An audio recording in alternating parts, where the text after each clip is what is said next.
안녕하세요. 이 방송은 한미정신건강협회와 TKC가 함께하는 정신건강 캠페인입니다. 저는 오늘 진행을 맡은 한미정신건강협회 회장 조지희라고 합니다. 저희 한미정신건강협회는 정신건강, 행동건강 및 특수교육 분야에서 활동하고 계시는 한인 전문가들의 자발적인 참여로 운영이 되고 있는 비영리 단체입니다. 2001년도에 결성된 이후 지난 18년간 저희는 미주 한인사회 내의 정신건강에 대한 인식 변화와 서비스 개선을 위해 지역교육 프로그램, 연구 등 다양한 활동을 해오고 있습니다. 이 방송은 미주 한인 이민 가정의 정신건강에 대한 인식 변화와 적절한 치료 서비스 이용을 증진시키기 위해 진행되는 정신건강 교육 강좌 프로그램입니다. 요즘 베이비 부머들이 나이가 들면서 노인병이나 치매 이런 데 관심이 많아지고 있는데요. 환자 당사자 뒤에 관심받지 못하는 간병하시는 보호자들도 신체적으로나 심적으로나 힘들게 되어서 그 후유증 때문에 정신병에 노출이 될 수 있다고 합니다. 그래서 오늘 말씀해 주실 분은 헌터대학교의 간호학과 교수이시자 정신건강 전문 간호사, 그리고 한인들의 우울증 및 치료에 대해서 오랫동안 연구를 해오신 송근숙 박사님이십니다. 안녕하세요. 안녕하세요. 오늘 한미 가족들이 치매를 간병하는 동안 겪는 그런 후유증 및 자기 관리에 대해 말씀해 주실 텐데요. 일반적으로 치매 환자를 간병하시는 분들에게는 안부차 이렇게 요즘 어떻게 지내세요? 라고 질문하면 보통 이렇게 대답을 어떻게 하시나요? Don't ask. 그게 일반적인 반응이에요. 한국인들이 대체적으로 자식들이 많이 그 부모님을 모시잖아요. 특히 치매가 있는 분들은 딸들이 많이 그 간호를 많이 하는 것 같아요. 간병인으로. 그렇게 하다 보면 이게 한 중반기가, 치매가 중반기가 넘어가면 정말 그때부터는 번아웃이 돼요. 번아웃이라는 게 완전히 지쳐 떨어진다 그러죠. 막말로 하면. 이렇게 지쳐 떨어지는 그 상태에서 요새 어떻게 지내세요? 이렇게 하면 고개를 설레 흔들면서 말도 마세요. 물어도 보지 마세요. 이렇게 해답이 많이 나와요. 그게 한인들만 그런 게 아니고 동서를 막론하고 여기 사람들은 저희 아주 절친한 이태리 친구가 있는데 남편이 치매로 지금 무척이나 고생하는데 제가 이제 오늘 어떻게 지내니? 그러니까 물어도 don't ask. 이렇게 나와요. 그러니 그 심정이 어떻겠어요? 말도 걸지 말라는 거예요. 말할 말이 없다는 거지. 말로 그렇게도. 설명할 수가 없을 정도로 힘든 그렇죠. 거군요. 네. 그래서 이 병을 앓고 계시는 치매라는, 그러니까 알츠하이머로 대체적으로 치매에서는 제일 많이 그 질병이 나오는데 당사자들은 고생은 하셔도 이렇게 통증이랄까 고통이랄까 이런 거를 잘 못 느껴져요. 기억을 못 하시니까. 그렇지만 그 옆에서 보는 그 간병인들, 특히 가족들은 그 사실 아끼고 사랑하는 사람들이잖아요. 네. 그분들이 겪는 그 정말 경험은 제가 그 했다는 해답이 정확한 것 같아요. Don't ask. 사실 선생님 근데 치매 간병이라는 게 정말 힘든 거라고는 이렇게 막연히 생각은 들지만, 그리고 정말 말로 표현할 수 없을 정도로 힘들다는 것을 저희가 그냥 이렇게 의뢰짐작은 할 수 있지만 사실 해보지 않은 분들에게는 글쎄 이렇게 자세하게 어떤 일인지 알 수가 없거든요. 그냥 힘든 것이겠구나 라고만 느낄 수 있는 거거든요. 혹시 그래서 치매 간병을 하는 가족분들이 구체적으로 겪는 일에는 어떤 것들이 있을까요? 사실 개개인적으로 개인의 성격이나 그리고 간병하는 사람과 그 환자의 상관관계나, 이렇게 예를 들어서 조금 뭐 이거는 노인네들이 많이 하는 얘기지만은 시어머니를 모시는 거 하고 친정어머니를 모시는 거 하고 그 관계가 틀리잖아요. 네. 그러니까 그 관계에서도 큰 차이가 나고 가까우면 가까울수록 그게 더 힘들어요. 그리고 그 성격에 따라서도 그리고 그 그 현재 환경에 따라서도 예를 들어서 재정적으로 조금 여유가 있는 분들하고 재정적으로 힘든 분들하고 거기서 오는 그 파이낸셜 스트레스가 또 대단해요. 그러니까 이게 한마디로 뭐 다 이렇게 됩니다 이렇게 이야기할 수는 없지만 그 중에서도 대체적으로 우리가 연구자들이 이렇게 찾아서 낼 수 있는 거는 우선의 그 스트레스가 우리가 일반적으로 하는 그 스트레스하고 경향이 틀려요. 그게 정신적으로 상당한 스트레스를 줍니다. 육체적으로도 스트레스가 있지만 정신적으로 오는 스트레스가 아주 대단하다는 거. 그리고 두 번째는 이게 예를 들어서 아주 만성 질환이나 무슨 아주 그 암 같은 거 있으면 시간이 단축이 되잖아요. 네. 대체적으로 말년 그 터미널 페이즈에 있는 암 같은 거는 뭐 그 의료계에서는 이야기를 안 해주시면은 3개월 내지 6개월 가면 오래 간다 그래요. 마지막 말기에서는 그 단순간에 있지만은 치매라는 거는 질질 이렇게 끄는 아주 장기간 수십 년을 갈 수도 있는 그런 질환이기 때문에 간병을 하는 분들이 완전히 지쳐 떨어나가요. 아, 그럴 수 있겠네요. 그래서 그게 이제 그 간병을 하는 분들이 그거를 항상 염두에 두고 계셔야 돼요. 이거는 금방 끝나는 일이 아니다. 시간이 오래 걸리는 거다. 그러니까 우리도 다들 그렇잖아요. 너무 힘든 일들이 너무 오래 가면 사람이 지치는 게 맞아요. 인간이에요. 그리고 세 번째는 이게 스트레스하고 장기간이 겹치면 번아웃이 안 올 수가 없는 거야. 그러니까 번아웃인 건 다 타버렸는데 사람이 이렇게 뭔가 이렇게 탈 수 있는 열정 같은 게 있어야지 그게 완전히 말라버리는 번아웃이 돼버리는 거죠. 그거를 우리가 영어로 흔히 쓰는 번아웃인데 그 번아웃이 되면 거기에서 큰 문제가 생겨요. 그 중에서 그 간병인들이 특히 이렇게 가족들이 겪는 그 번아웃 중에서 제일 심각한 게 우울증이에요. 네. 그래서 내가 그 우울증을 뭐 몇십 년 동안 이렇게 연구를 하다 보면 이게 보통 심각한 게 아니다 하는 그거를 항상 제가 감안을 하거든요. 그리고 네 번째는 또 뭐냐 그러면 이게 조금 전에도 이야기했지만 이게 자기 자신이 언젠가 이제는 더 못 견디겠어 하는 그런 때가 와요. 그러니까 이게 지쳐 떨어져 나가는 거죠. 막말로 하면. 이게 벅참에 이게 이렇게 오는 거를 그 당시에 자기가 이거를 다 캐치를 하면 방법을 쓸 수가 있는데 캐치를 못하면 그것도 문제고 번아웃이 돼서 완전히 연료가 떨어진 상태에서 그걸 계속 가면 어떻게 되겠어요? 자기가 뭐 그동안에 보장했던 나머지도 전부 다 나가는 그런 식이 되어버리고 그걸 캐치를 하면 이러면 안 되는데 나도 살아야지 하는 그런 생각이 드는데 그게 안 되면 그것도 문제고 캐치를 해도 그거를 어떻게 대처를 할 수 있는 그 방도를 몰라서 그냥 계속 이렇게 고생하시는 그런 그 하나의 문제고 그리고 이 환자 관리에 너무 이렇게 신경을 쓰다 보면 자기 관리를 등한시하는 거예요. 그 등한시 하다 보면 결국 몸도 딸리고 그 우울증도 오고 그러면 그 자체가 간병인이 병이 들기 시작하면 환자를 어떻게 간병을 하겠습니까? 그러니까 이게 완전히 악순환이 되기 시작하는 그때서부터는.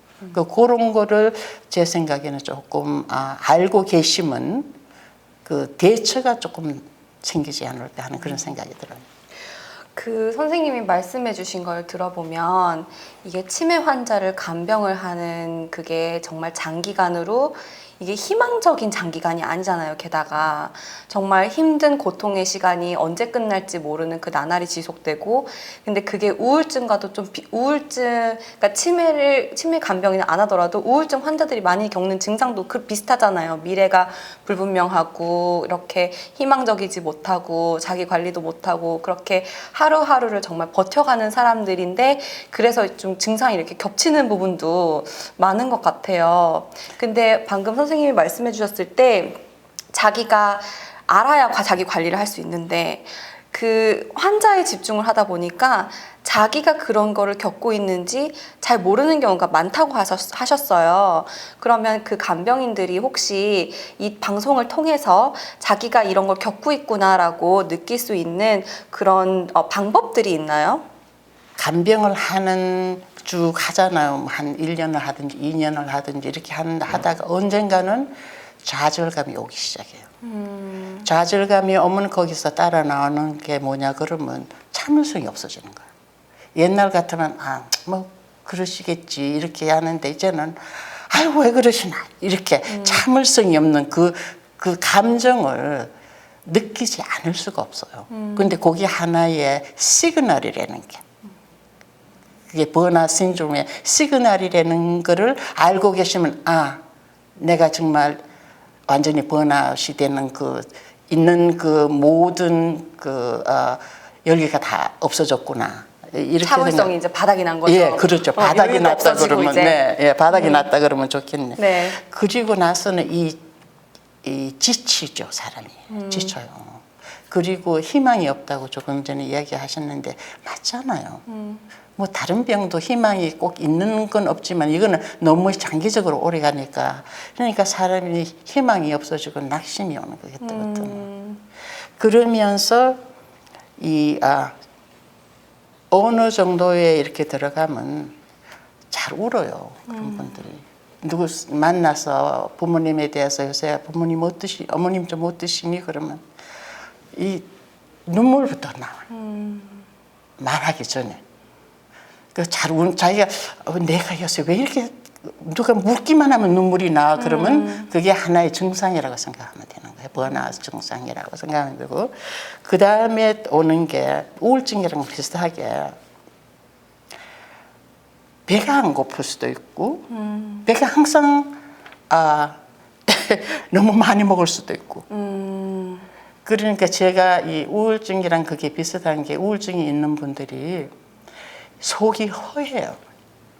허하면 이거를 먹는 걸로 채우려 그러면 많이 먹게 되면 몸이 부해지고, 그렇지 않으면 배가 아예 감각이 없어요. 배가 안 고파요. 그러면 안 먹으면 그냥 마르는 거죠. 글쎄 그게 아주 비슷하게 하나의 증상으로 생각하면 그게 또 좋은 하나의 시그널이라고 생각하면 되고, 그리고 또 하나는 이것도 우울증이랑 비슷한데, 만사가 이 즐거움이라는 게 없어요. 정말 누가 이렇게 아이들이 가서 엄마 이번에 나 A 받았어? 그러면 그랬니? 잘했어. 이 정도에 거기에 대한 즐거움이 하나도 없는 거예요. 그게 이제 일종의 우울증이라고 생각할 수도 있지만은 이 번아웃에다 하나의 시그널이라고 생각하면 좋을 것 같아요. 그리고 그 외로움. 이 외로움은 우울증에서는 외로움하고 비슷하지만 색깔이 약간 틀리더라고요. 제가 제 절친한 이태리 친구가 이제 남편이 그러고 나서 저랑 무척이나 친한 친구고, 저한테 무슨 울 일이 있으면 저한테 전화해서 울어요 먼저. 그런데 날 보고 하는 말이, 네가 있는데도 내가 왜 이렇게 외로우니? 그 외롭다는 게 I'm all alone. 근데 자식이 없어서 그런 것도 아니고, 자식들이 다들 얼마나 아끼고 같이 도와주려고 그러는데도 항상 이렇게 혼자인 것 같대요. 그런데 그거를 저도 사실 어머님이 치매로 오래 고생을 하시다가 암으로 돌아가셨거든요. 그때 어머님을 저는 어떻게 생각하냐면, 제가 무남동녀이기 때문에 아이고 말썽 부리는 동생이라도 하나 있었으면 좋겠다 하는 그런 마음이 들었는데 나중에 그거를 보니까 그 외로움이라는 게 아주 독특한 그런 하나의 그 경고인 것 같아요. 외로움을 이렇게 느끼고 사람들이 다 도와줄 사람이 있어도 도움을 해줘도 필요 없다 그러고 이렇게 그러면서 돌아서서는 나는 혼자야. I'm all alone 하는 그 말이 계속 나오는 것 같아요. 그래서 그런 증상이 있으면 그것도 하나의 시그널이라고 경고라고 생각하면 될 것 같아요. 그리고 수면 장애도 우울증이랑 비슷한 건데 그것도 하나의 큰 문제가 돼요. 대체적으로 불면증이 많아요. 불면증이 많으면 그것도 하나의 시그널이라고 생각하고 그렇게 되면 사실 도움을 청해야 돼요. 이 정도로 되면 도움을 이런 경고가 있다 그러면 도움을 청해야 된다는 걸 제가 그 과정을 지금 겪고 계시는 분들한테 간곡히 부탁드리고 싶어요. 그 박사님이 말씀하시는 도움을 청하라는 게 전문가의 도움을 받아야 된다는 말씀이신가요? 아니면은 뭐 주위의 도움을 청해야 된다는 말씀이신가요? 누구든지 무엇이든지 어느 때든지 어디든지 도움을 줄 수 있는 데가 있으면 다 받으라고 저는 이야기 드리고 싶어요. 친구도 도와줄 수 있고 가족도 도와줄 수가 있고 의사가 도와줄 수도 있고 상담사가 도와줄 수도 있고 그리고 기관들을 도와주는 기관들도 많아요. 특히 알츠하이머 어소시에이션 같은 데서는 정말 저는 항상 그것을 우선 연락을 하라고 그러고 싶어요. 그렇구나. 그러면 선생님 그런 이제 감정을 느끼고 있고 이렇게 힘든 일을 겪고 있고 그렇고 이제 외로움 이런 것들이 어떤 걸로도 이렇게 채워지지 않을 때 혼자서 좀 자기가 혼자서 좀 대처를 할 수 있는 방법들이 있나요? 그 정도로 가면 번아웃 정도로 그 시기에 가면 혼자서 하려고 하면 더 외로워지죠. 더 외로워져요. 네. 뭐 운동을 할 수도 있고 저 친구들이랑 같이 나와서 이렇게 하다못해 점심이라도 같이 먹든지 저녁이라도 먹든지 안 그러면 뭐 등산을 가든지 골프를 치든지 그런데 그럴 기운이 안 나요. 그 정도 맞아요. 되면 안 나기 때문에 혼자서 대처를 하려고 하다가 결국은 번아웃 신드롬의 과정이 더 연장이 되는 것 같아요. 그렇군요. 어떻게 혼자 이렇게 해보려고 해도 예전처럼 재미도 못 느끼고 뭔가 이렇게 계속 허한 감정은 계속 지속이 될 수밖에 네. 없는 거군요. 그러니까 지속에서 악화가 되는 거죠. 그렇죠. 지속되고 악화되는. 네. 그렇군요. 그러면 그분들이 좀 대처를 할 수 있는 방법이 정말 없는 건가요? 전혀 그러니까 우리들이 이야기하는 건 사실 이래요. 제가 그동안에 간병자들을 대상으로 이렇게 상담을 해본 적도 있는데 몇 가지 제가 조언을 드리고 싶은 거는 간병을 하는 그 과정에서 이 번아웃이 있기 전에 그러니까 예방이라고도 할 수가 있겠죠. 예방 그거를, 방법들이 있군요. 예, 그 예방이라는 게 대체적으로 우선에 환자 그러니까 만약 예를 들어서 어머니가 그렇다. 저희 예를 들면 어머님이 환자였고 제가 간병원이었어요. 그런데 영어로 이야기하면 go easy on yourself and your mother 이렇게 되는 거거든요. 근데 그게 무슨 말이냐 그러면 너무 이렇게 안간 힘을 써서 뭐든지 해야 되고 뭐 무슨 그러니까 어머님이 항상 그런 얘기를 하셔요. 원래 몇 살이니? 어머님 76이에요. 아유 살 만큼 살아서 이제 죽을 때 돼서 그러신다. 그럼 왜 또 그런 말씀하세요? 엄마는 아파도 난 엄마 살아 계시는 게 좋아요. 그렇게 자기 자신이 신경질 내는 거죠. 한마디로 하면 엄마가 그렇게 말씀을 하시는 데서 그러니까 그거를 잘 받아들일 수 있게 아이고 엄마 오래만 살아주시면 저는 고마워요 이렇게 말할 수도 있는데 금방 나오는 말이 막 그게 듣기 싫은 거 그러니까 그 이지라는 게 이렇게 그 자기 마음에 그 번화까지 제가 됐어요. 거의 번화까지 된 그 상태에서 어머님이 암으로 돌아가셨는데 그 지금 생각하면 그게 후회가 되는 거예요.